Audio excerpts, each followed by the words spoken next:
প্রিয় দেশবাসী, আজকের আমাদের এই যুব ম্যারাথন একথাই দেশবাসী এবং বিশ্ববাসীকে জানানোর জন্যে যে অতীতের বস্তাপতা সমস্ত রাজনীতিকে পায়ের তলে ফেলে দিতে চাই। এই রাজনীতি বাংলাদেশে অচল। এই রাজনীতির পাহারাদারি যারা করতে পারবে তারা অচল মালে পরিণত হবে। এখন বাংলাদেশে নতুন রাজনীতি করতে হবে, যেই রাজনীতি হবে দেশ জাতি স্বাধীনতা এবং সার্বভৌমত্বের পক্ষে, যেই রাজনীতি হবে বিশ্বে মাথা উঁচু করে দাঁড়ানোর পক্ষে, যেই রাজনীতি হবে দুর্নীতির বিপক্ষে, যেই রাজনীতি হবে চাঁদাবাজদের বিপক্ষে, যেই রাজনীতি হবে দখলবাজদের বিপক্ষে, যেই রাজনীতি হবে মামলাবাজদের বিপক্ষে, যেই রাজনীতি হবে দর্শনকারীদের বিপক্ষে। সম্মানিত বন্ধুগণ, আমরা শান্তির এক টুকরা বাংলাদেশ চাই। এমন বাংলাদেশ চাই যেই বাংলাদেশের প্রাণ হবে যুব সমাজ। এই যুব সমাজের হাত ধরে আজকের ম্যারাথন যেমন এগিয়ে যাবে, আগামীকালের বাংলাদেশও তেমনি এগিয়ে যাবে ইনশাআল্লাহ। মুক্তির এই মিছিল মুক্তির মঞ্জিলে না পৌঁছা পর্যন্ত আর থামবে না ইনশাআল্লাহ। আমরা বারবার বলে আসছি, আমরা আমাদের দলের বিজয় চাচ্ছি না, আমরা চাচ্ছি 18 কোটি মানুষের বিজয়। এই বিজয়ই হবে আমাদের দলের বিজয়। 18 কোটি মানুষের বিজয় হিসাবে যা চিহ্নিত হবে সেই বিজয়ের আমরা হব অংশীদার ইনশাআল্লাহ। আর এই বিজয়ের পথে বাধার যত দেয়াল তুলে দেয়া হবে, এই যুবকরা লাথি মেরে সমস্ত দেয়াল ভেঙে চুরমার করে দেবে ইনশাআল্লাহ। কোন দেয়ালে আমরা টিকতে দেব না। কোনো ষড়যন্ত্র করে লাভ হবে না। কেউ যেন নিজেকে অতিরিক্ত ধূর্ত না ভাবেন। জনগণ এখন তার নিজের বুঝটা বুঝতে শিখেছে। কাউকে আর ছাড় দেওয়া হবে না। কোনো কালো হাত সামনের দিকে এগিয়ে আসলে সেই কালো হাত জনগণ অবশ করে দেবে। কালো টাকার বিনিময়ে মানুষকে কেনার দুঃসাহস দেখালে তাদের মুখে ছাই মেরে দেয়া হবে। আগামীতে যে নির্বাচন ফেব্রুয়ারি মাসে অনুষ্ঠিত হবে 11 তারিখ 12 তারিখ, সেই নির্বাচনের মধ্য দিয়ে বাংলাদেশের নূতন ইতিহাসের মূলক উন্মোচন হবে ইনশাআল্লাহ। এই নির্বাচনে যুবক যুবা তরুণ তরুণী যারা প্রাপ্তবয়স্ক এবং যারা ভোটার দেশে বিদেশে, তাদের ভোট নিয়ে কেউ যেন কোনো ধরনের কারিগরি এবং সিনেমিনি খেলার চেষ্টা না করেন। ইনশাআল্লাহ জনগণের সম্মিলিত প্রতিরোধের মুখে কোনো ষড়যন্ত্র থাকলে সব কিছু ভেসে যাবে। প্রশাসনের প্রতি আমাদের অনুরোধ, আপনাদের উপর রাষ্ট্রের যে দায়িত্ব অর্পিত হয়েছে সেই দায়িত্ব সুষ্ঠুভাবে পালন করুন। নির্বাচন সুষ্ঠুভাবে অনুষ্ঠানের জন্য এখন নির্বাচন কমিশনকে তাদের দায়িত্ব যথাযথভাবে পালন করতে হবে। আমরা তাদের কাছে কোনো আনুকূল্য চাই না, কিন্তু সাবধান করে দিচ্ছি, যদি কারো প্রতি সামান্য কোনো আনুকূল্য দেখানো হয় তা বরদাস্ত করা হবে না। আমরা চাই আপনারা আপনাদের শপথের আলোকে নিরপেক্ষভাবে সে দায়িত্ব পালন করুন। জনগণ যাদেরকে তাদের ভালোবাসা, তাদের সমর্থন এবং ভোট দিয়ে বরণ করে নেবে, আমরাও তাদেরকে বরণ করে নেব ইনশাআল্লাহ।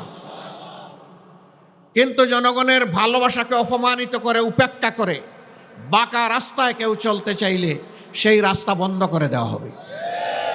আমাদের পুলিশ ছিল, সেনাবাহিনী ছিল, আধা সামরিক বাহিনী ছিল, সাহায্যকারী আনসার ছিল, কিন্তু দল গোষ্ঠী পরিবারকে রক্ষা করার জন্য সেদিন একটি জল্লাদ বাহিনী গঠন করা হয়েছিল, যার নাম ছিল রক্ষী বাহিনী। এই জল্লাদ বাহিনীর হাতে মানুষের জীবন সম্পদ এবং ইজ্জতকে অবলীলায় তুলে দেয়া হয়েছিল। যখন যাকে ইচ্ছা তাকে খুন করা হয়েছে, এ মানুষগুলার সামান্যতম বিচার পাওয়ার কোনো অধিকার সেদিন ছিল না। মা বোনদের ইজ্জত লুণ্ঠন করা হয়েছে। সম্ভ্রমশীল পরিবারের লোকেরা তাদের মেয়েদেরকে শিক্ষা প্রতিষ্ঠানে পাঠানো বন্ধ করে দিয়েছিল। ঘর থেকে মা বোনরা বের হতে চাইতেন না, এরকম একটা বিভীষিকাময় অবস্থা তৈরি করা হয়েছিল। মন্ত্রী প্রধানমন্ত্রীর ছেলেরা ব্যাংক ডাকাতিতে লিপ্ত হয়েছিল। বাংলাদেশের জনগণের জন্য বিশ্ব থেকে এই বিধ্বস্ত অবস্থায়, যুদ্ধ বিধ্বস্ত একটি দেশের জন্য যে সমস্ত রিলিফ সামগ্রী এসেছিল তা বাংলাদেশে আসার আগেই বিদেশের মাটিতে বিক্রি হয়ে গিয়েছিল। ৭৪-এর দুর্ভিক্ষে লাখো লাখো মানুষ সারা বাংলায় হাটে মাঠে পথে ঘাটে তাদের লাশ পড়ে থেকেছে। এই লাশ দাফন করার মতো কোনো ব্যবস্থা সেদিন ভালোভাবে ছিল না। সেদিন আঞ্জুমানে মফিদুল ইসলাম ঢাকার লাশগুলার দাফনের ব্যবস্থা করেছিল, কিন্তু সারা বাংলার চিত্র ছিল সম্পূর্ণ ভিন্ন। তারা সোনার বাংলা গড়ার ওয়াদা করে বাংলাকে শ্মশান বাংলায় পরিণত করেছিলেন। মাত্র 4.5 বছরের দুঃশাসন মানুষকে তটস্থ করে তুলেছিল। এরপরে তাদের কার্যক্রমের পরিণতি হিসাবে দুনিয়া থেকে তারা বিদায় নিয়েছিলেন। কে সেদিন তাদেরকে হত্যা করেছিল? যারা ৭১-এর রণাঙ্গনে বুক চিতে দেশের স্বাধীনতার জন্য যুদ্ধ করেছিল, সেই সৈনিকরা কেন তারা সেদিন খেপে গিয়েছিল? এর উত্তর আওয়ামী লীগকেই খুঁজতে হবে, জাতিকে নয়।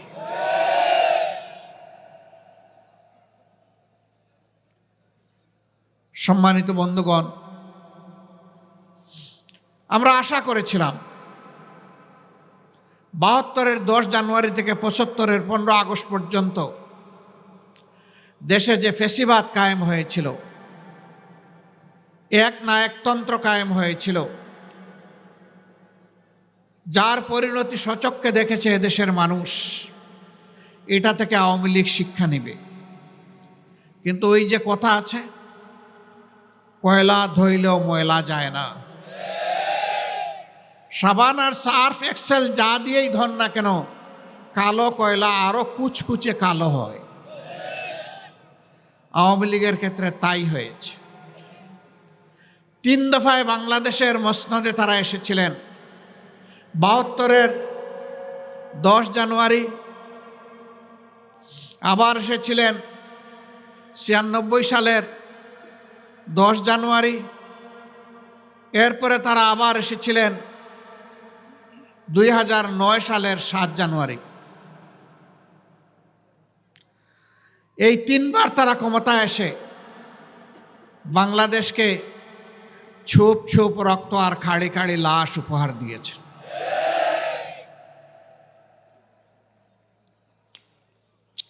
ছিয়ানব্বই সালে ক্ষমতায় আসার আগে হাত জোড় করে তারা জনগণের কাছে ক্ষমা চেয়েছিল। অতীতে আমাদের দল বাংলাদেশের জনগণের সাথে যে অন্যায় আচরণ করেছে, যে জুলুম করেছে, আমরা বিনা শর্তে মাপ চাই। একটিবারের জন্য আমাদেরকে আপনারা ক্ষমতায় দিন। আমরা ভালো হয়ে গেছি, এখন দেশের জন্য ভালো কিছু করতে চাই। হাতে তসবি ছিল, মাথায় ঘুমটা ছিল। জনগণ সহজ সরলভাবে ধারণা করেছিল তাদের মানসিকতার পরিবর্তন হয়েছে, কিন্তু না। যখনই তারা মসনদে বসলেন, তারা আপন রূপে আত্মপ্রকাশ করলেন। আপনাদের মনে থাকার কথা, তৎকালীন প্রধানমন্ত্রী চট্টগ্রামে গিয়ে বলেছিলেন, চট্টগ্রামের নেতাদেরকে তিরস্কার করে, একটা হত্যাকাণ্ডের ঘটনাকে কেন্দ্র করে, তোমরা কি হাতে চুড়ি পরে বসে আছো? তিনি ঘোষণা দিয়েছিলেন, আর যদি আমার দলের একটা মানুষকে হত্যা করা হয়, তাহলে তার বিনিময়ে 10টা লাশ ফেলে দিতে হবে। এই ছিল একজন প্রধানমন্ত্রীর দায়িত্ব জ্ঞানহীন হুঙ্কার, আস্ফালন। তারা তাই করেছিলেন। সেই সময়টায় খালে বিলে নদীতে নালায় জঙ্গলে হাটে মাঠে সর্বত্র মানুষের টুকরা টুকরা লাশ পাওয়া যেত। এরপরে জনগণের দ্বারা তারা প্রত্যাখ্যাত হলেন। আবার অস্থিতিশীল পরিবেশ সৃষ্টি করে 2006 সালের 28 অক্টোবর প্রকাশ্য দিবালুকে পল্টন মোড়ে সাপকে যেভাবে মারা হয় সেইভাবে লগি বৈঠা দিয়ে পিটিয়ে পিটিয়ে মানুষ হত্যা করা হলো। এমনকি বিশ্ব বিবেক আর মানবতাকে লজ্জা দিয়ে সেদিন মাটিতে পড়ে যাওয়া নিতর শরীরের উপর উঠে তারা লাফালাফি নাচানাচি করেছিল। এরা কোন প্রজাতি? এরা কি আসলেই মানুষ প্রজাতি? পশুও এরকম আচরণ করে না। তারা তাই করেছিলেন। সেদিন টেলিভিশনের সামনে বসে থাকা শিশুরা চিৎকার দিয়ে অনেকে বেহুশ হয়ে পড়েছিল। দেশ বিদেশ থেকে ধিক্কার জানানো হয়েছিল, কিন্তু না, তারা এর মধ্য দিয়ে জানান দিয়েছিল আগামীতে চলে বলে কৌশলে আমরা ক্ষমতায় যাবই, আর আমরা ক্ষমতায় গিয়ে যা করব আজকে তার একটা রিহার্সেল দেখালাম বিশ্ববাসী।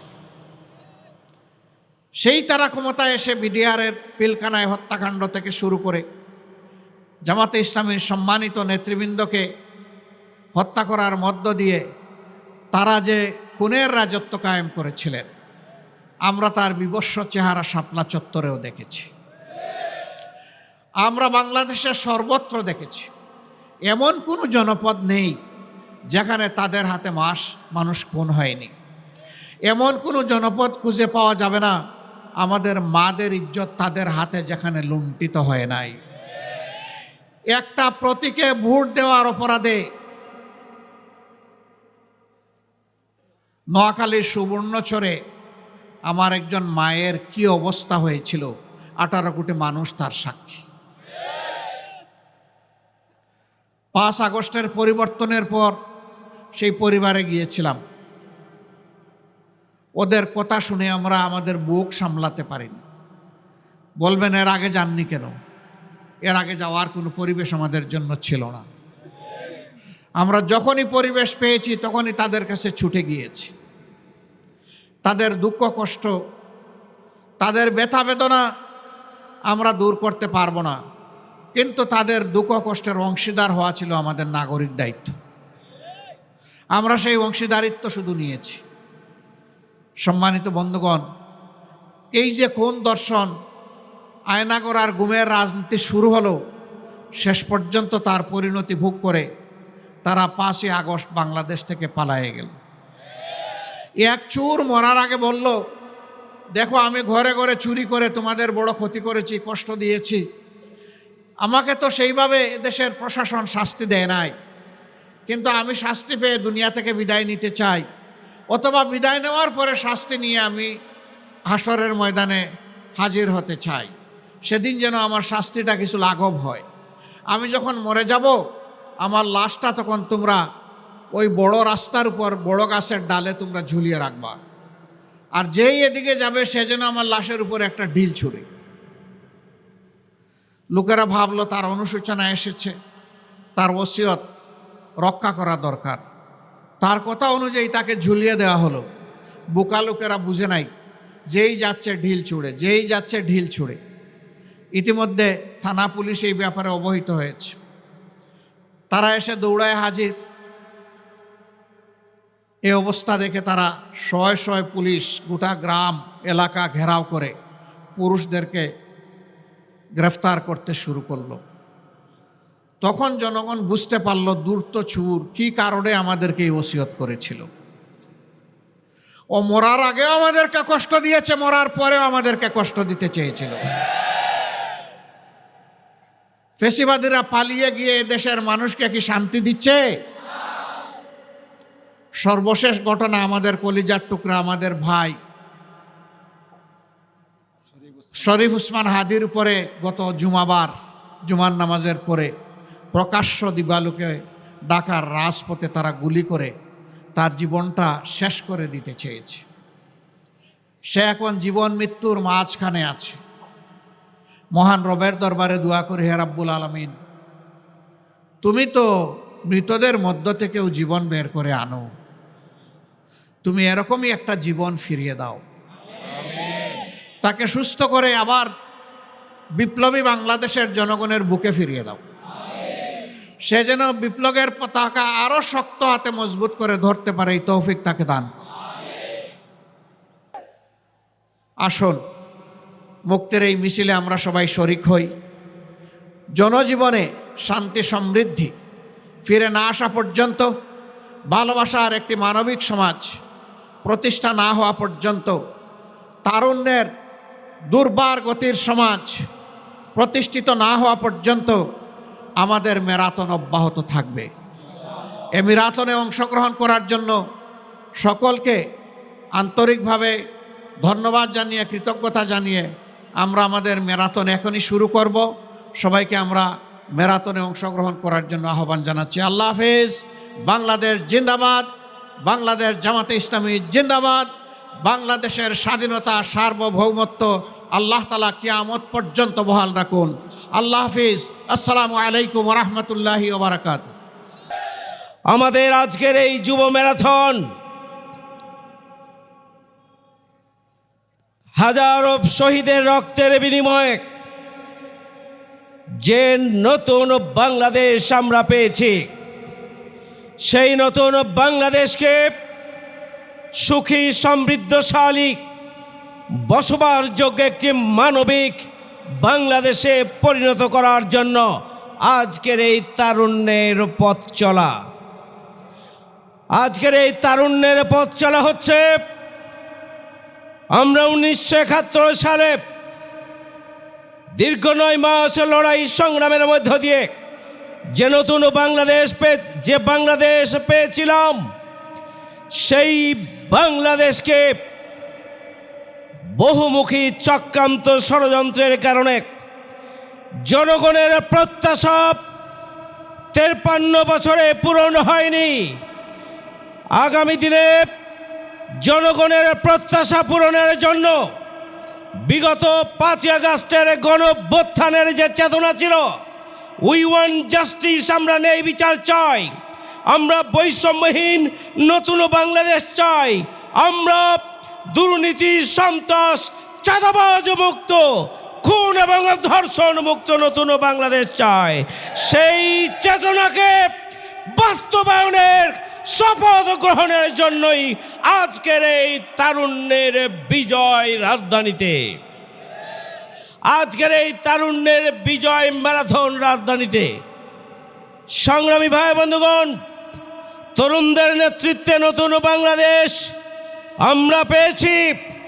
জুলাই যোদ্ধাদেরকে হত্যার চক্রান্ত করা হয়েছে অত্যন্ত সুকৌশলে।